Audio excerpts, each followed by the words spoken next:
Just a reminder, we are recording this session. Welcome to Concurrent session number 1 for NACDEP. It's 2020 virtual conference. This is Breakout A, Community Vitality. We have 3 presentations. Rethinking Communication and Extension, a hybrid model for engaging with rural audiences by Paul Hill. Owning Our Craft, new insights into engagement research and practice with Walt Whitmer, and Mapping Your Own Way to Better Engagement, a story maps at UNH Cooperative Extension by Shane Grant. We want to also quickly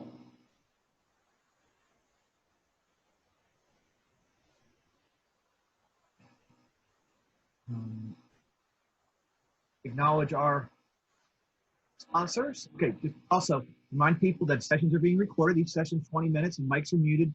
Please unmute and use video only during Q&A. So if you've got video, you may want to turn it off to save bandwidth. We've got 65 people in this room. Refreshments are hopefully available in your kitchen. The restrooms hopefully available nearby. And if you want to keep multitasking, a good piece of advice is to use something like this. Thank you, Brian. I see Brian Raisin in here. He's the one who made up the slides. Again, thank our sponsors. They're all here. You've been seeing more information about them throughout the conference. So I'm not going to sit and read them because that would take away time from our presenter. I'm going to now turn control over to our first presentation.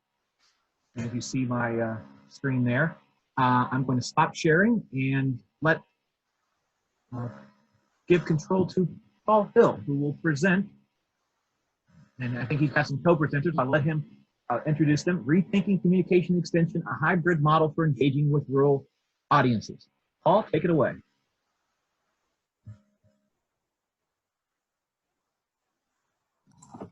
Michael, really quick, could you enable sharing for me? I'll be the one sharing the screen. Sorry. Okay, sure. Give me.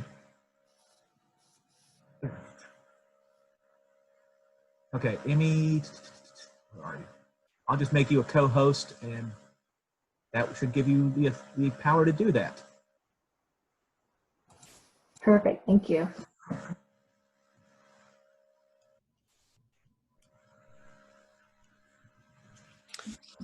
All right. Are we good to get started? You are good to go. All right, thanks. Well, it's good to be with everyone today. I hope you all had a good weekend. We're anticipating this greatly. So my name is Paul Hill, and I'm an Extension faculty member and program director for the Utah's Rural Online Initiative, which is an Extension program. And our focus of this program is teaching people in rural Utah about remote work and providing them with specialized remote work skills to help diversify our rural economies.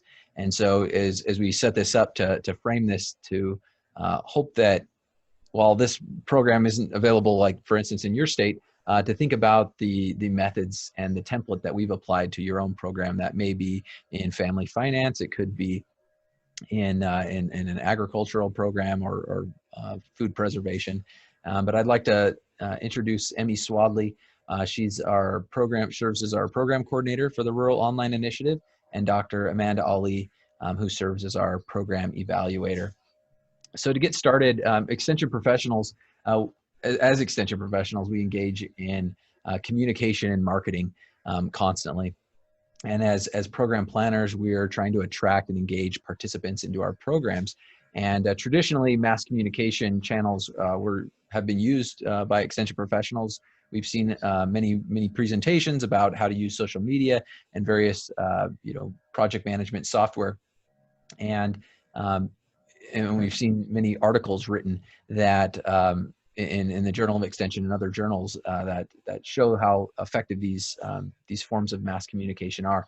But it's also always important to remember our interpersonal communication platforms and how popular word of mouth has been and effective it's been over the years, and continues to be. So while Extension we've made great strides, we still struggle to effectively communicate with our target audiences, because you know, software is constantly changing their updates. As soon as we learn to master, say for instance Zoom, it's going to change. I think some of us got the 5.0 update this morning.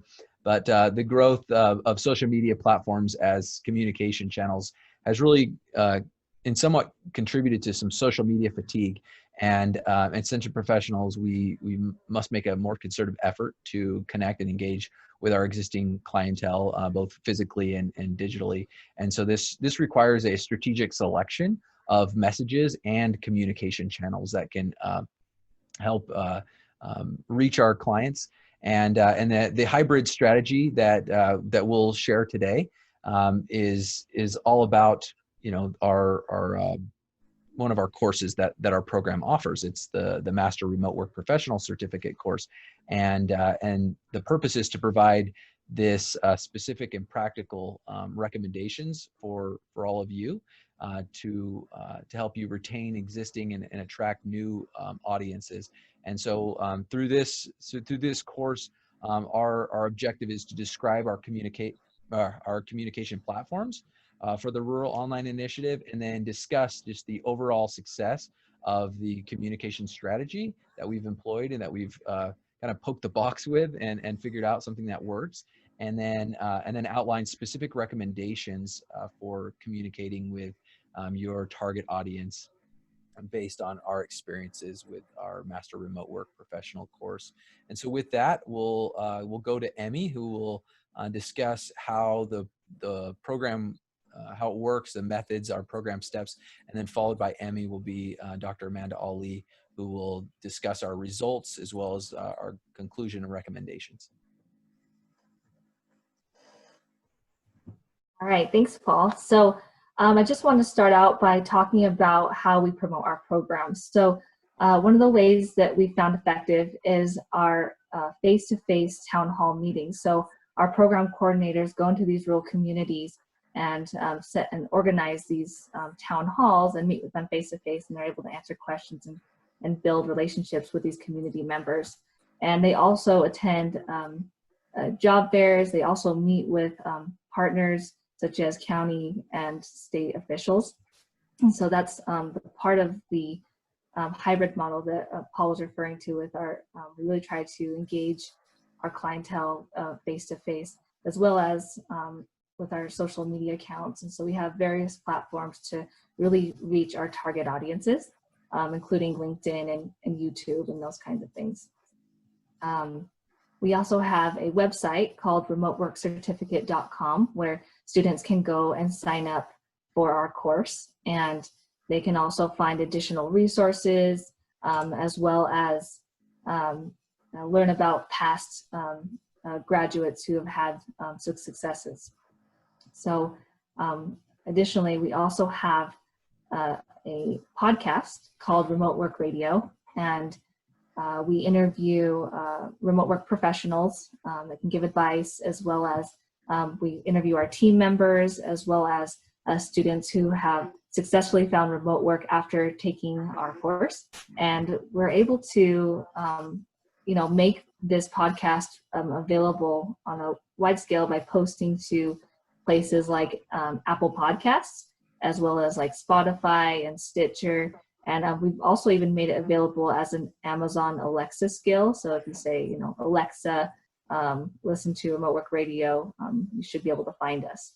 And so that's been a great tool that we've liked to utilize. And then we also send out weekly letters through MailChimp, and it's an email marketing platform that is really user friendly. And we like to share our articles and job postings and best practices of remote work. And then finally, we also do video interviews of successful ROI graduates, and we post that to our YouTube channel. So that's just a few of the ways that we really like to engage or promote our program. And then I'd like to next talk about participant engagement. so how we engage with our current participants. And one of the ways that we like to do this is with Slack.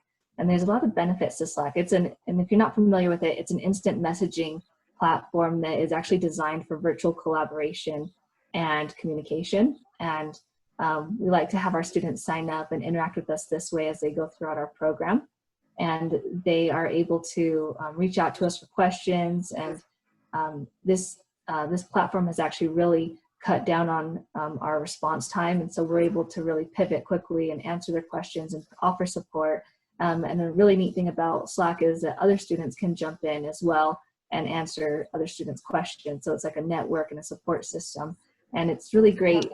We're trying to create a really interactive online community that is, that fosters trust, and we build a safe networking environment and a safe learning environment as well. And so Slack has been just a really great tool for engaging with our students. And then next we have Zoom, which, as you're all familiar with, we're all on Zoom right now. It's really user-friendly, but what really makes this neat with engaging with our students is that it has a lot of advanced features that really allows us to facilitate webinars and deliver our online courses and trainings and networking meetings. And so, just some of those features are, if you haven't explored them already, is, breakout rooms. I can see that several of you have those neat virtual backgrounds.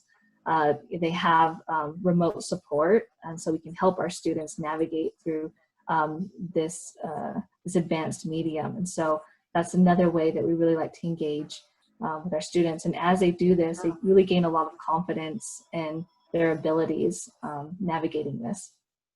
And then finally, we previously mentioned this with social media. We do like to regularly engage with our students through social media postings, whether that's, job postings or helpful articles or, best practices. And we really like to create like a connection that way with them. And so those are just a few of the ways that we promote our program as well as engage with our students. And then next, Dr. Ali will be going over the results of our methods. All right, thanks, Emmy. So as you can see from our graphic here, since our course started in October 2018, so far we've had 44 town hall meetings with over 750 participants.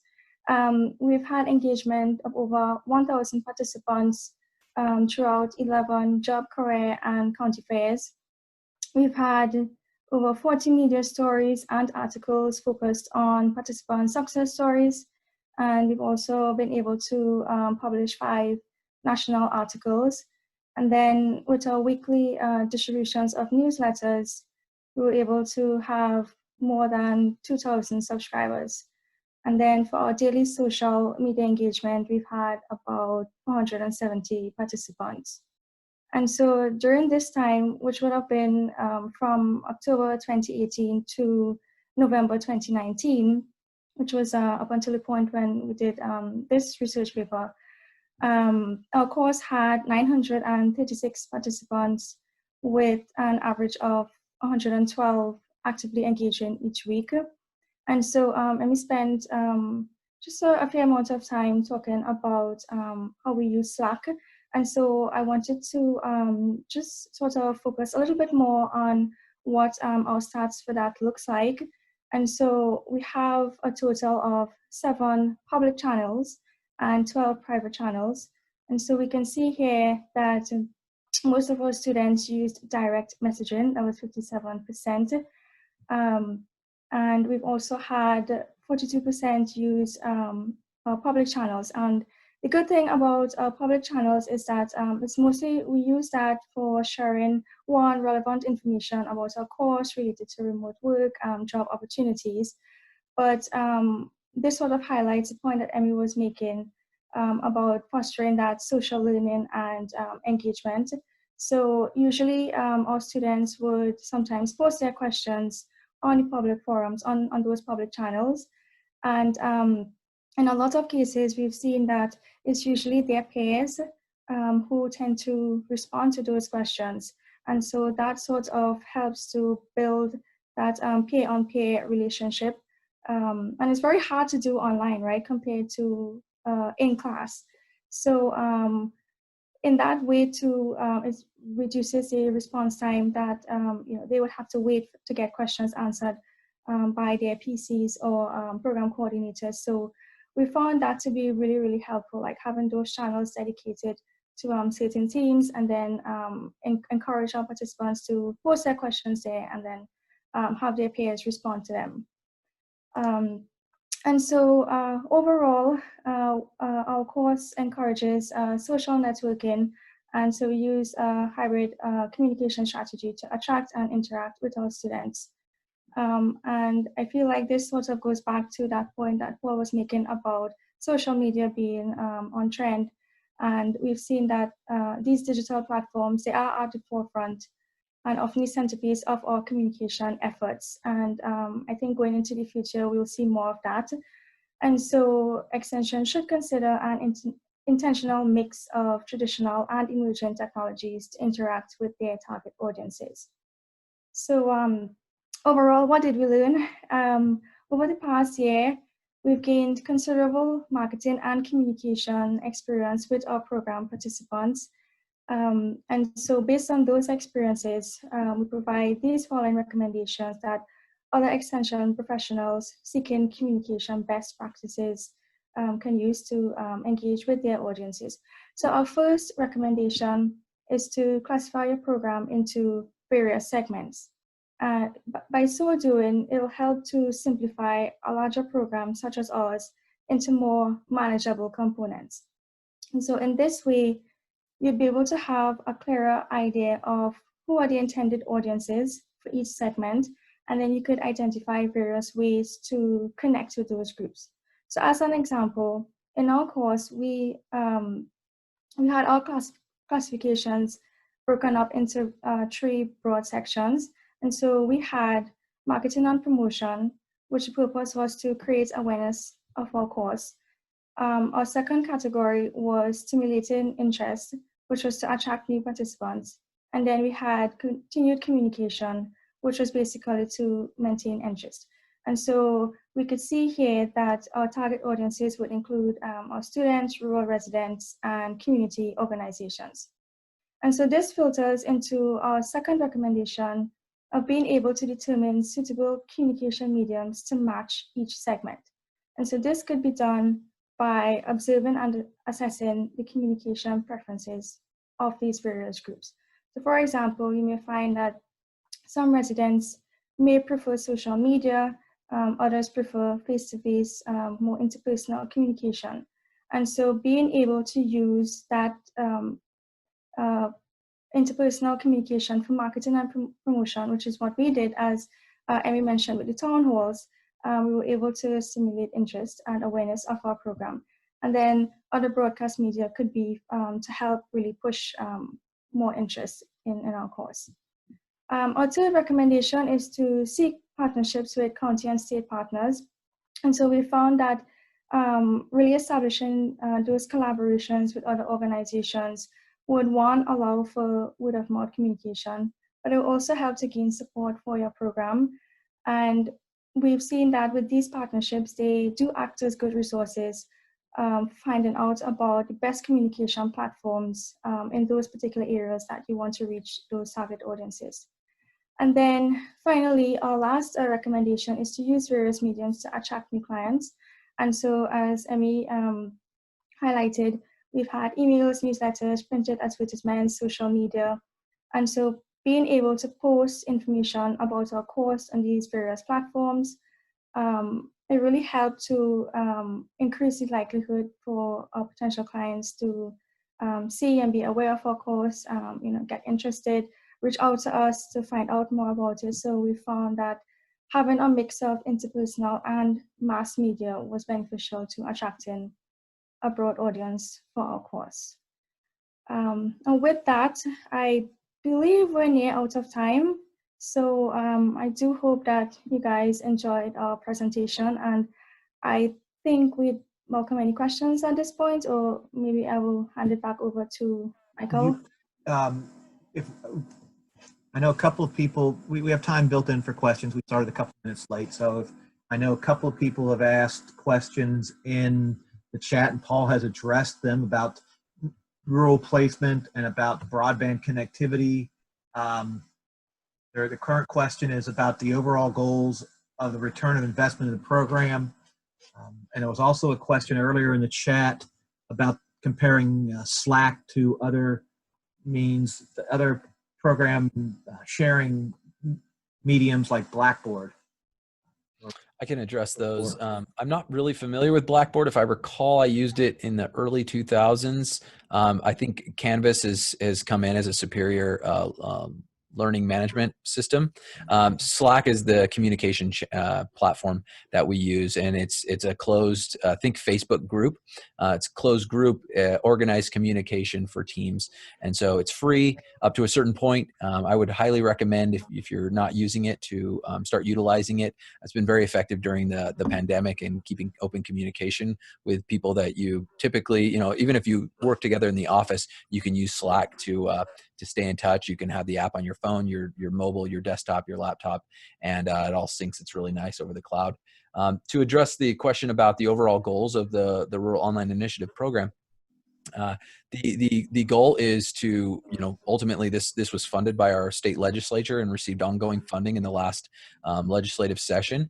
The goal is to diversify the economy. We're addressing the issue of negative net migration of our, the brain drain, the youth leaving our communities. We want them to see that there are just as many opportunities in their rural communities that they can return for their education, that they can return even if they leave and get a good education. It's typically where people want to raise families and return to. And so this is an opportunity for them to learn some basic skills and then be able to adjust their education so much so that they can then do their work from anywhere. And we've been able to see the trend of remote work drastically increase over the last few months. But it's job placements. It is a change of attitude. We're obviously trying to increase knowledge and skills and the aspirations and affect those aspirations of people and their future plans. But yeah, I mean, that's essentially the goal of the program is to, originally we thought it was to connect rural communities with remote work, but it's really to empower rural communities through remote work, which helps diversify the economy. We went and followed up with many of the people who had taken our course and hadn't been placed in a job, and over 100 had their jobs converted to remote. And it was interesting to see that many of them no one had lost or been laid off of their job. And so that's really good. There's the job opportunities in rural communities are limited, and the pay is not as high. And so people in rural Utah have been able to connect with jobs in Florida, New York, Texas, California, and been able to see increases in their income and their overall, we're starting to see, and we're looking at their job satisfaction as well as their quality of life. Any other questions for our presenters? And remember, this is being recorded. And also, if you don't have something now, I'm sure you can reach out to them at Utah State or wherever they're working in their home offices these days.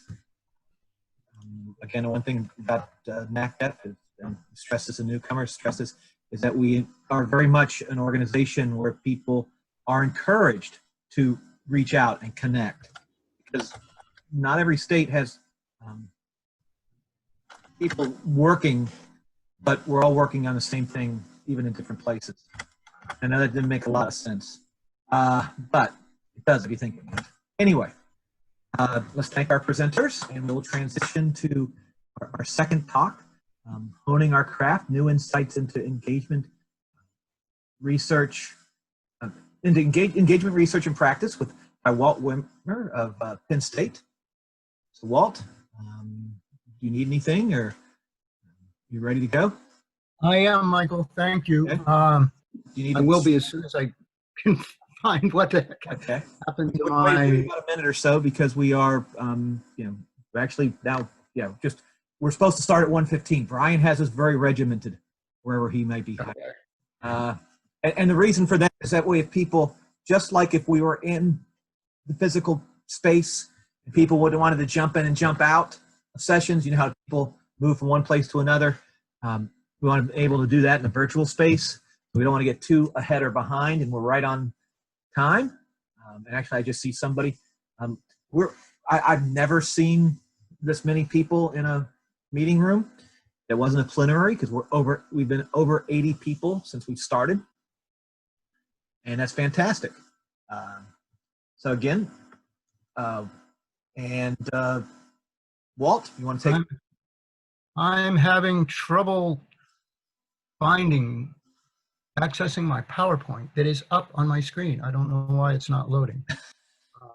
Bear with me for a moment. Let me see what's going on here. Oh my goodness.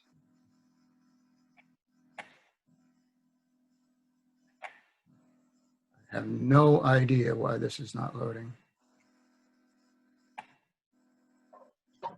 Walt, this is Michelle. Do you happen to have a lot of screens open? I think that's part of what is happening, Michelle. Yeah, just close a few things and then it may pop up on your screen from there. Okay. That I suspect is what's, oh, wait a minute.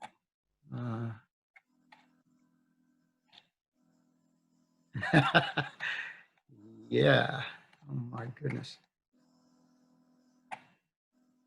I'm assuming you can see that.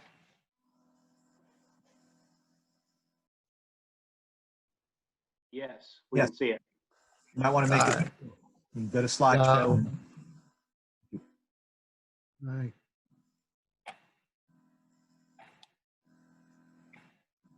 How about that? It works. Hey, Walt, it's all. I apologize. It is all yours. Michelle, thanks. Michelle, thanks for the tip, because that's exactly what was going on. Yes. You're welcome. We're all here to help. Yes. Things open at once.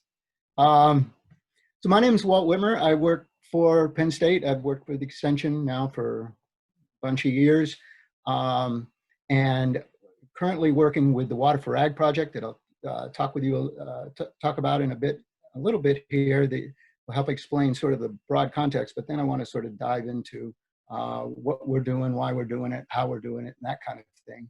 But before that, I want to sort of acknowledge my cohort, my partners in crime in this effort. This is just a few of them, but these are the folks that have sort of played the greatest role in putting together this particular presentation. Cheryl Burkhart-Kriesel from University of Nebraska-Lincoln, Jason Weigel, who's in Nebraska-Lincoln as well, and here at Penn State, Wes Eaton, Kathy Brazier. And as you can see across the bottom of the screen, we have lots of partners in this effort. University of Nebraska, Lincoln, ARS, ASU, Arizona State University, Penn State, and of course we are funded by USDA NEPA. I've got to do something here. This is blocking. There we go.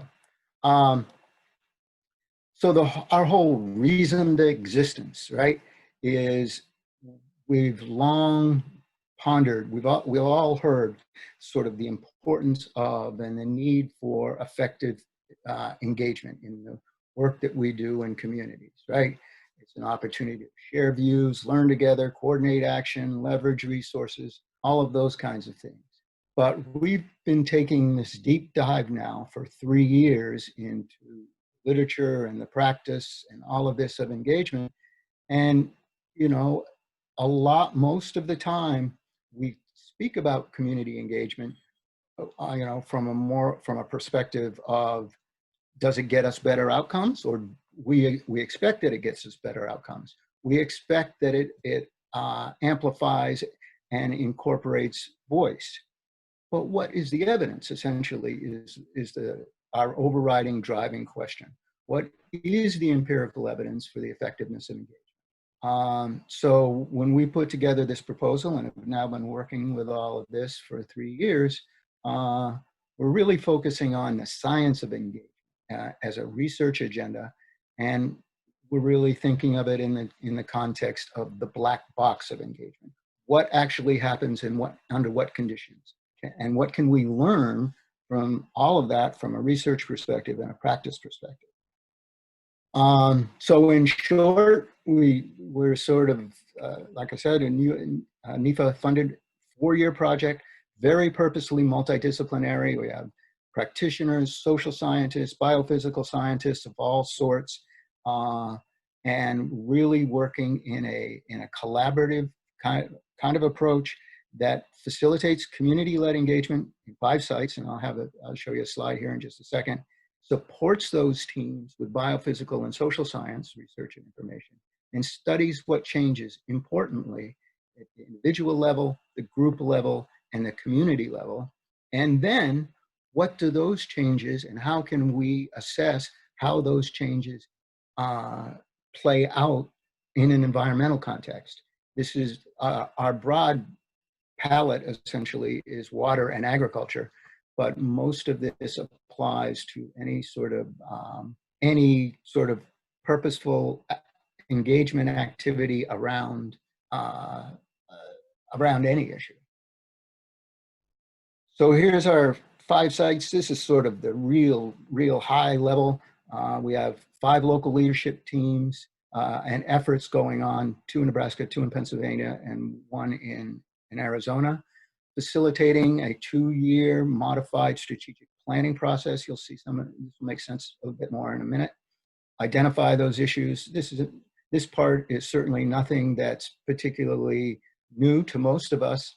Working through the process of identifying the issues, what's worked and what hasn't, and developing action plans and all those kind of things. But then this other part of it is from a mixed method data collection process. We are very purposely studying all sorts of metrics and issues and change and perceptions and capacity buildings and you name it, in the context of getting to having a better picture for what's happening in the context of engagement. And then obviously the support from social and biophysical researchers. Our whole mantra is essentially in service to these communities. We have a research agenda and all of that, but it is very specifically, our efforts are very specifically driven by a service to communities and working with working for and with. Here are the 5 sites that we have: Mifflin County in Pennsylvania, Potter and Tioga counties in northern Pennsylvania, the North Platte region in northwest Nebraska, and the Central Platte region in the more or less the center of Nebraska, and the Verde Valley, Arizona. As you might guess, and this is part of purposeful design, each of these places have very different water and agricultural issues, right? Different issues, different politics, different priorities, different economies, different production sort of practices, different, you name it, different regulatory environments. And that was part of our purposeful design, is to think about this, providing as a consistent of approach as we possibly can, and then studying what happens through those processes. Hope that makes sense. It is by definition a community-led approach. We are advocates for process, not for outcome. And so the process I'll speak to in here in just a second is really that we have set up the process, but and really adaptive engagement is where we're really focusing.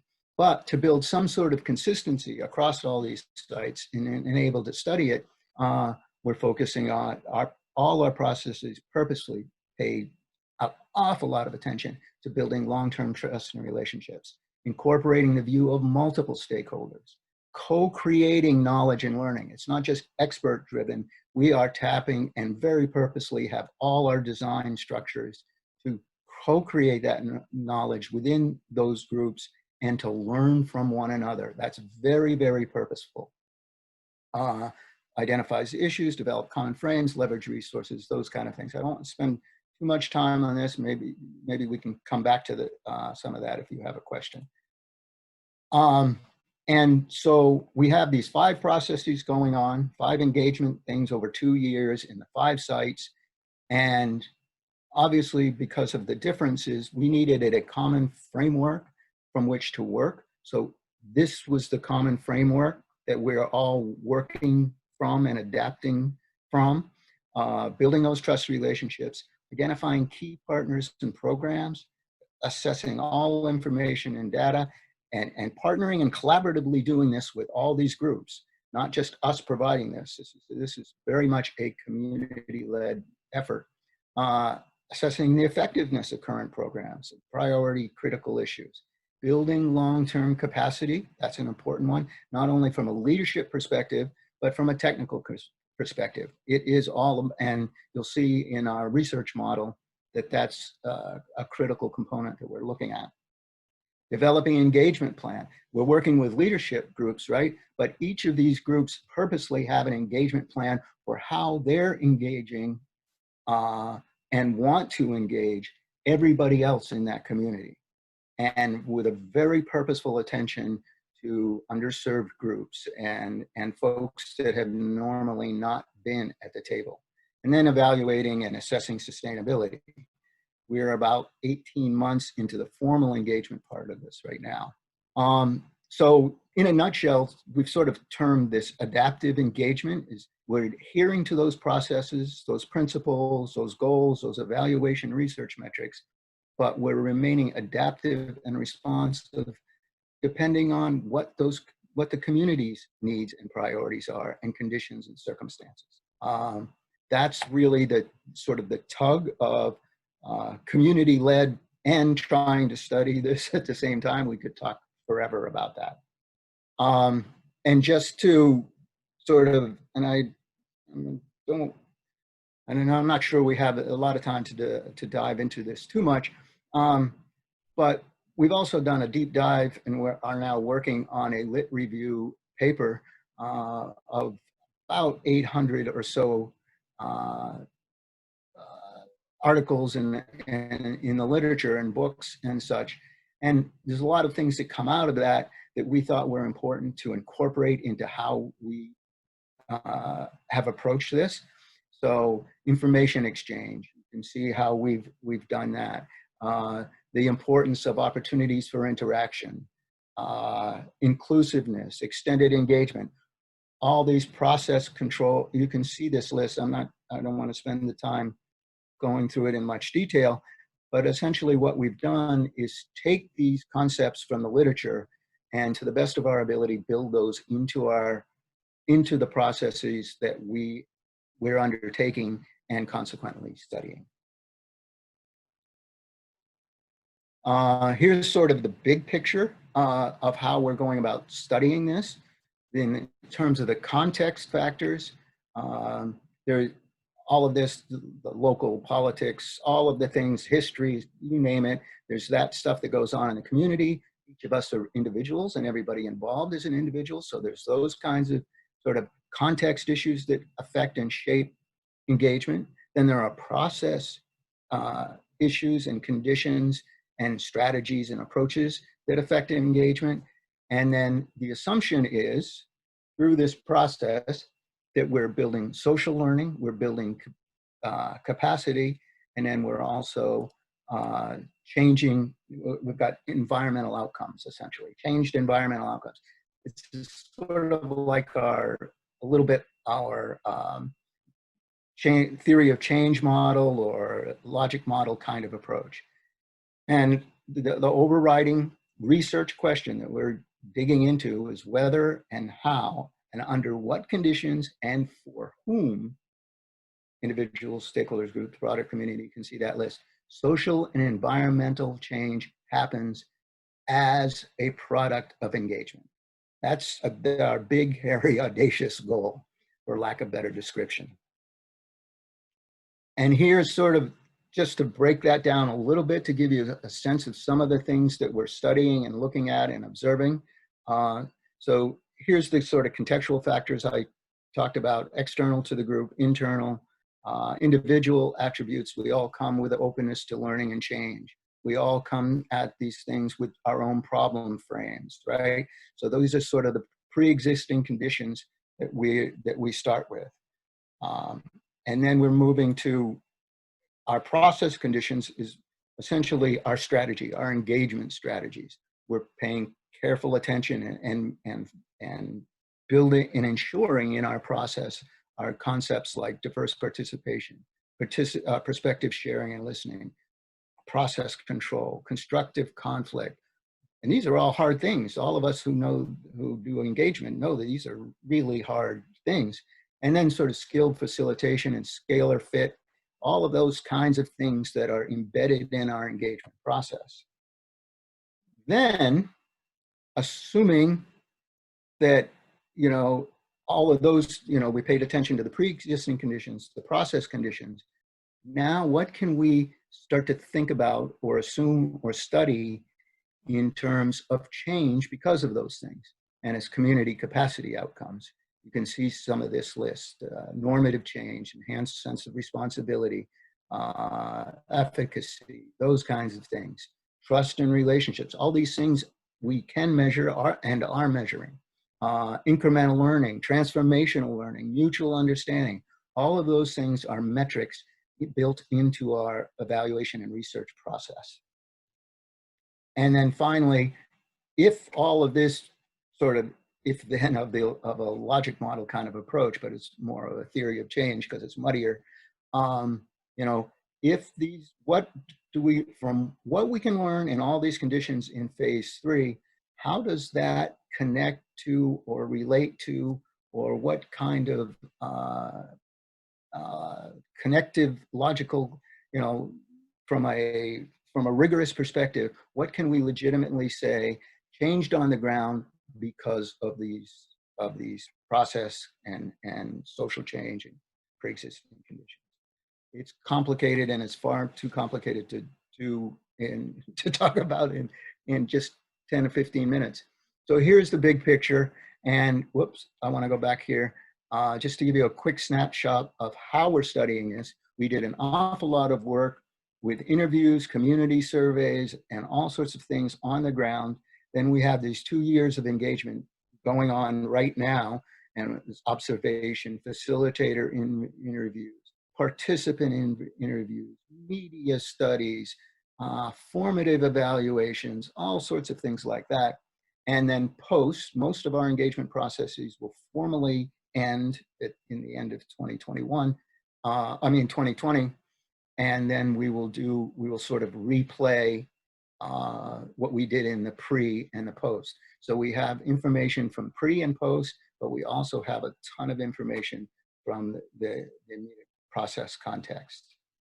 Here's just a few of the projects that those community-led efforts have catalyzed into. I don't want to spend any time on those kind of things. A couple of quick reflections. And Michael, how am I doing on time? It's about time. You're about wrap up here point. So this is a good wrap up point. Sort of continual facilitation and conflict management are critical. Knowing when to wear what hat is really, really important. Most of us know that, but it's super important, and we're finding it through the metrics and study of this that it's not as easy as we often or we sometimes think. Intentions and expectations of community-led approaches are sometimes difficult to convey. This is an important one, because when you're convening a group and you're saying whatever you guys want to work on is fine by us, because the world is generally accustomed to convening a group around a pre-identified issue. And so this took a bit of time for us and them to all become comfortable with. Importance of local facilitators, embedded relationships. I don't want to talk too much about that. Situational assessment. Identify projects as early as possible, but not too early, because it takes time for the groups to form and storm and norm and to know each other enough to come up with the efforts that they want to make in a fully formed foundation. Moving from me to we takes time, and that's sort of moving from my perspective to our collective perspective, and the roles of scientists is important. This is the last slide I want to leave you with. We were all obviously doing all this in face-to-face kind of things. We've been meeting, all of these groups have been meeting at least once a month, if not more, for the last 18 months. COVID-19 obviously dropped a bomb in the middle of that process. So some of the things that we found in reshifting and recalibrating from that was that our prior relationships really mattered. We've been successful transitioning, but a large part of that success has been because we had those face-to-face relationships to begin with. Careful assessment of intention and needs really mattered. We had to do a lot of hand-holding in a lot of places to provide multiple efforts for people to engage, and facilitation matters and all that sort of thing. We could talk a lot more about this. Our slides will be available, and there's my contact information. And don't hesitate, as Michael said at the outset, don't hesitate to ping me or anybody else in NACDEP. That's how we all learn together. So thanks, folks. I'm not sure, Michael, if we have much time. We have time for a couple of questions. I do want to point out, don't put that extra colon in the web address. Yeah. To it. Yeah, I just saw that now. Walt, if you could, and I'll say this to Shane, and Shane, if you don't have your email, my email, I'll send it to you. I know Walt has it. Send me your PowerPoints. I will package them with the recording of the presentation. I'm not sure what we're doing collecting them, but that way I'll know we will have them somewhere. Sort of been in discussion with that as we're going on. So does anyone have any questions for Walt? There's really nothing in the chat other than about wanting to see the presentation and the logic model, which I think could be covered by having the presentation. If you've got a question, you can unmute yourself and ask away for a couple of minutes.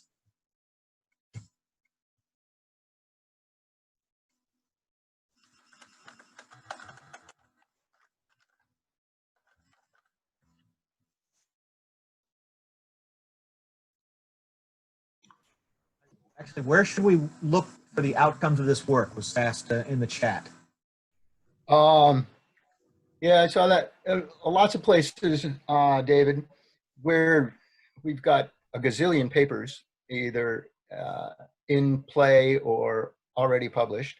We will do a lot more on our website as we're gathering more of this information and having more of this. We are doing a book, and we are doing a practitioner's guidebook, all based on the data and information from both a practical and a research perspective that this project generates. So probably lots of places. And we're actually, I think right now there are in publication or under review 12 articles at the moment that I will be happy to share in as many venues as we possibly can.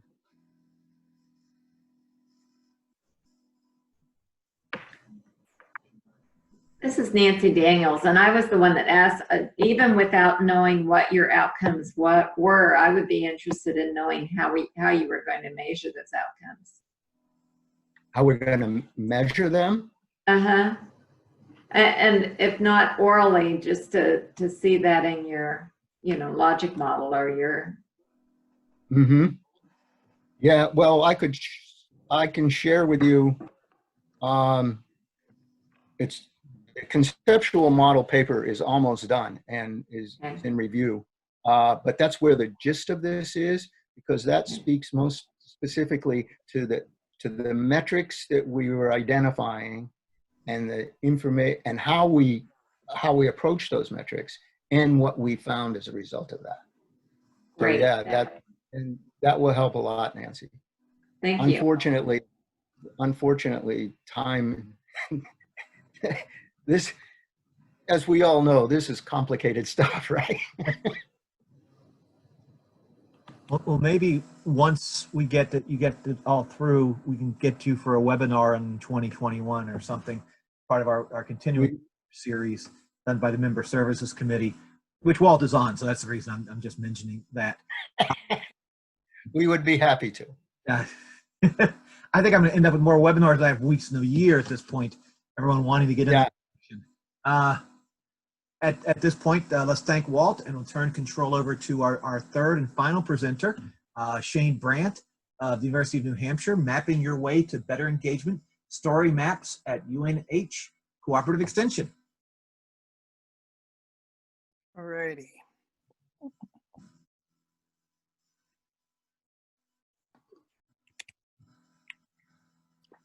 Okay, thank you very much. If you've heard me talk anytime in the past 5 or 6 years related to cooperative extension, you probably heard me talk about story maps, but it's interesting because some of the reasons that story maps were used at UNH Cooperative Extension are the same as they were, and some of them are very different in current times. So why do we use story maps at all as part of UNH Cooperative Extension's work? And really, what are story maps? So the first is the why. And I always use this picture in my story map presentations to talk and show people about how you could potentially gather folks around a map to make decisions and to have discussions, and how this has been a standard part of the way that extension has worked for over 100 years. I don't know, looking at this picture now, it makes me almost uncomfortable to think about pulling off something like this now. So while my pitch normally is that these sort of experiences could be brought online, and it still is true, now the real question is, can we use something that's online to create some of that same experience, to have people be able to have conversations built around maps, share information, and perhaps even participate in some way. So how are story maps involved in this, and a little tiny bit about what are story maps? So my job at UNH Cooperative Extension is a geospatial technology specialist. So there aren't many states in the country that have somebody whose expertise is looking at what geospatial technologies are out there and thinking about how people in the state could potentially benefit from them, and then offering some sort of training program. So the Geospatial Technologies Training Center is the program that I've been involved with. It started in 1998, actually, as a collaboration between UNH Cooperative Extension and the State Clearinghouse. And it's changed dramatically over the years as technology needs have changed, and also the technology itself has changed. And recently, one of the big areas that I've been spending a lot of time on is looking at how to share information through online maps. And also, in addition to reaching out to the public, over the past 4 or 5 years, I've been trying to spend time through eXtension, through our own staff, trying to get extension folks to use these tools as well, because for the most part, like 97% of what I'm teaching the public is directly relevant for extension. In some ways, it's even maybe more relevant for us as part of how we can outreach to a larger group. So the tool of choice for a variety of reasons is something produced by Esri, which is one of the largest GIS companies in the world, called Story Maps. There's lots of different versions of story maps, and the concept of a story map in general is not exclusive to Esri. There are even some open source story maps that are out there. But the idea that from the experience that I've had when it comes to the total amount of tools, options, and customizations you can do without any coding experience, story maps seem to lead the way. And there's a new version that came out a year ago. There's a variety of older, what they call now classic versions, but all of them still offer a way for you to make an interactive, web-based or otherwise presentation of information online without having to know anything about coding. And as you can see, the interfaces for building the story maps are not overly difficult. And if you've ever used GIS before, they might look shockingly simple. It doesn't mean it's easy to make a story map, because most of the work in a story map is in the content generation. So whether you're doing a publication, creating a website, doing a presentation, or a story map, still a lot of the work is the assembly of the information and the planning. But once you have that, using story maps, you can make a pretty compelling display of information that's available through the internet. So what are some examples of what we're doing with story maps at UNH Cooperative Extension? I was asked in the lead to his conference if my presentation would be any different in response to COVID-19. In some ways, it's exactly the same, but in the examples I'm choosing to use, I'm going to show you 4 different examples. 3 of them are brand new and were created only in response to COVID-19. So one example of how to engage people is something, I think Casey may be on the line. Casey, Porter and I worked on a few years ago, which was creating an interface to show the state legislator in New Hampshire what it was that Cooperative Extension was doing. And the way that this was used is it was on a big touch screen at a breakfast. New Hampshire has hundreds of people in the House of Representatives, so Cooperative Extension every year has a breakfast. And that was just in the corner that was used to show people, here's different highlights of what we're doing around the state. And as you zoom into different parts of the map, you can see that this information updates to only the features that are shown. And when you click on each of these, it gives you a little bit of information about those components or those stories. And we set this up both to show all projects that were chosen to highlight in the state that year, but then also to put various tabs to show in the Community and Economic Development Program what was available in those areas, food and agriculture, natural resources, and then youth and family, because those are the 4 program teams that we have at UNH Cooperative Extension. So this was useful beforehand. You could send it out to people. It was useful there at the event. They created little postcards that people could then go home and look at it. And of course, you can send this around remotely as well, have it embedded on websites. So there's lots of different ways that this could be used for engagement and communication. So a very similar looking type of map that was produced by somebody other than myself. So I had no participation in this map. Somebody did a little bit of training and then was off and running, was the idea of making information about the big trees in New Hampshire. This is part of a volunteer program where big trees are monitored and through Extension volunteers, is to show and have an easy to access map that anybody could go and look at big trees on publicly accessible locations during the COVID-19 outbreak, with the idea being that people were looking for something, they wanted to be able to go somewhere, but really shouldn't be able to get out of the car or go on anybody's private property. Let's produce a map. And so this was a coordinated effort through someone, Rebecca Dewey at Cooperative Extension, working with the volunteers for each county, saying, where are those big trees that are publicly accessible? And then for each of them, you get a little bit of information about the name, where they're located, and some basics. So you could still, both, it was a way to connect with volunteers. It was also a way for people to benefit from our programs and be able to go out and experience some of the same information that we would provide in person, but they themselves within the constraints of what they were allowed to do at that moment. Another one, of course, that was created was this local seafood finder in New Hampshire. And the reason that this was really relevant was that, of course, local foods are an important part of what Extension works on and does, but this was very specifically a problem with the fishermen. Now, you may not realize New Hampshire has a coast, but there is a little tiny part of New Hampshire that touches the ocean, and there's Sea Grant that's located at University of New Hampshire. And fishermen were faced with a giant problem. Even though it was a small group, all of the markets and all of the places they used to sell their fish, including restaurants, were shut down. So they really wanted to know, well, what can we do? How can we connect with people? So this map was created to show for different areas, where can you get local seafood storefront through community-supported fisheries, specifically with oysters, who are working, oystermen who are working this area of the Great Bay, and then off-the-boat sales. Because fishermen, some of them for the first time ever, decided that they were interested in being able to sell things right off their boats. And so this map was a way for them to connect directly to consumers and have them be able to find the information that they need. So for each of these points, you can click and see the information, the name, where they're located, and some basics about how you can get local seafood from them. And finally, one that's taken me quite a bit of effort and time is food access map for New Hampshire, which was the first time that I'd ever collaborated with anybody in our food and nutrition program. And this was an immediate need right out of the gate. They said people need to be able to find food. Things are going to change with where food is available.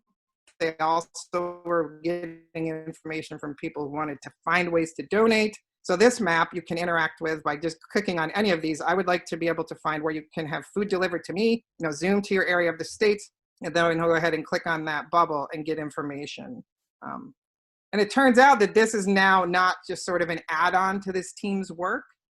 This is a group of people here throughout the state that work on this. This has now become the way that they are doing their job, and they've written it into sort of their future logic models. Interestingly enough, the Department of Education has gotten in touch with us for New Hampshire, and this brand new tab, which has yet to be populated, is now on there because the Department of Education New Hampshire wants to make their summer meal program information available through this site. So we've modified the questionnaire that we've sent around, which is something that's just integrated straight into this map through this program called Survey 123, which is part of the Story Maps Esri ArcGIS Online infrastructure. And so we used to just do food free of charge. Now we're doing this for summer meal programs. We're looking at having more additional nutrition assistance program information, and even places where people can sign up for those. So this has been something that I've worked on quite a bit. And I had to learn a ton. I would say maybe 60% of what is in this map is something that I learned over the course of these few months. So this might be an example of somebody who has a lot of GIS experience. This one doesn't take a tremendous amount. And these two were produced by people who have very little GIS experience and just went through the process of understanding how you could use the maps and then went to build those maps themselves. So yes, maybe the Cadillac version takes some experience and certainly a ton of effort, but even something that's relatively simple like this can be really powerful and useful way to connect with people and maintain connection both to the volunteers and to the public. So I will just say in those quick, brief examples, here's all the areas of UNH Cooperative Extension that were touched on in some way.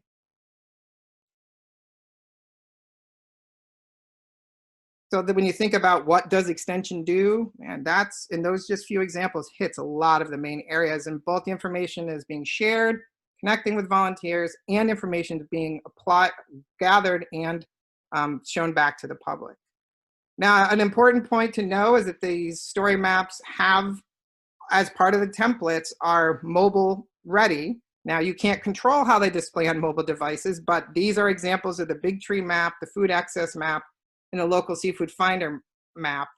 That's the way that they look on mobile. One of the challenges with designing websites, of course, is things look different on each site screen, but because these are responsive, they do look. You won't have a big map that you have to scroll around on awkwardly on a mobile device, which is sometimes, if you use more simple mapping programs, that can be a problem. And also remember that this is a GIS database. So some of these maps are relatively simple behind the scenes. Others are building a GIS database. So if you want to not only gather information about where food resources are for food access, but you want to look at that information, you can also build this item called a dashboard, where it shows you, and this is interesting, shows you almost all the sites were submitted at the very beginning because it was such a large recognized need. And you can go through and look by county, zoom around the map. It's all right, for food, I want to know in Stratford County, what places have food available for delivery, and get down straight to those 3 locations. And even if you zoom in on an individual area and none of these are selected, it'll show you for that information, those places in the map, a list of them up here, and then what settings those have or what items were responded to in what way on the survey. So it is a map and it's nice. It's sometimes the question is, why make something in GIS like ArcGIS Online or Story Maps instead of Google Maps or another type of simpler mapping application? The fact that this is GIS behind the scenes and you can get your head around and start to ask questions of the data in an interactive way. For example, where can you pick up pet food? This was identified as a big need in certain areas. Allows you to really start to ask questions and see patterns in a way that you probably can't in a lot of other mapping applications. So what I do for my job, both externally and internally, and perhaps if people on this call are interested in learning about story maps, of course you can Google the idea of story maps, and Esri offers a lot of different trainings. The workshops that we offer, which I started teaching as a hybrid in-person remotely last April, and now of course are taught only remotely.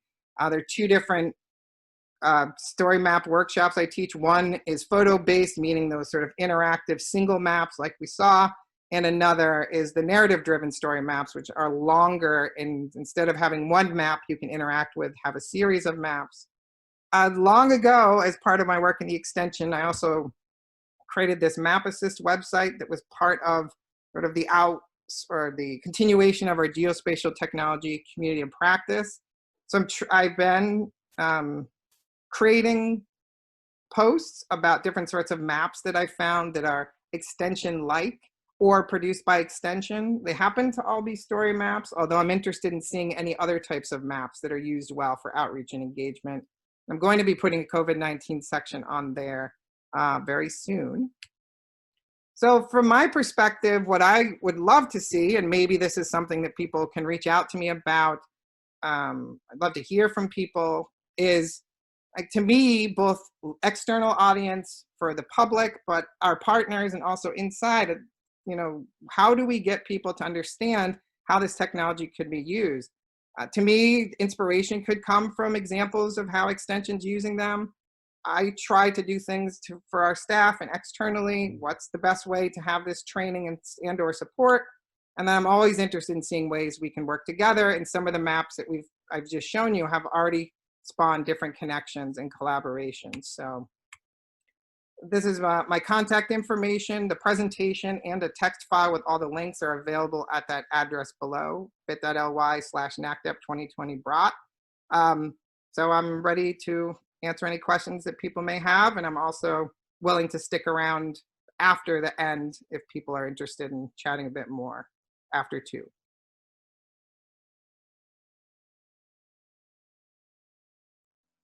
Okay, had a couple of questions come in about there was one about applying it to rural and tribal areas, but and then a couple associated.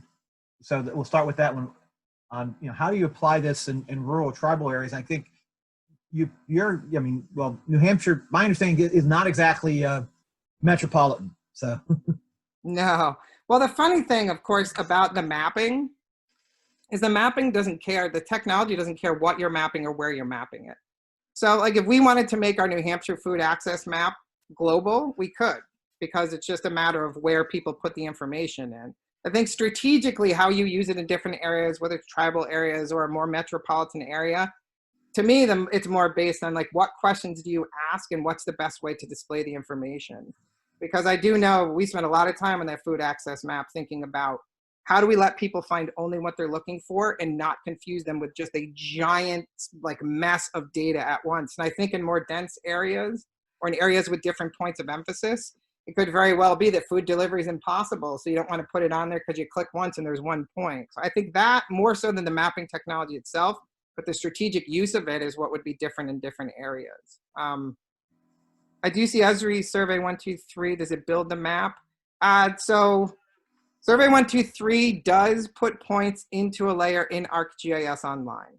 And so depending on how you have the map set up, certain story maps work really well with Survey 123, and other maps require more manual entry. That food access map is updated directly from Survey 123, and we built an interface behind the scenes. Another thing that I learned to help those team of people in New Hampshire be able to go back behind the scenes and manage the data directly as in Survey 123. So Shane, sorry, Yep. I asked that question. Can I reach out to you? Because we're having a hard time having our Esri 123 surveys linked directly to our story maps. So we've been doing it manually.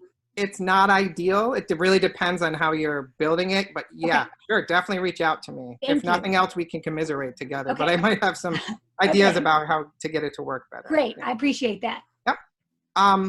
And so one thing is, how expensive is it? I noticed if you work at a university, chances are you already have access to it. You just have to ask. That's not always the case because sometimes there's fees involved, or I know in Delaware when I went and taught some story map workshops, how much they had to pay per person turned out to be wildly larger than would make sense, although they did say, this was based, even the people who ran the site license in Delaware said, this is more based on the desktop license.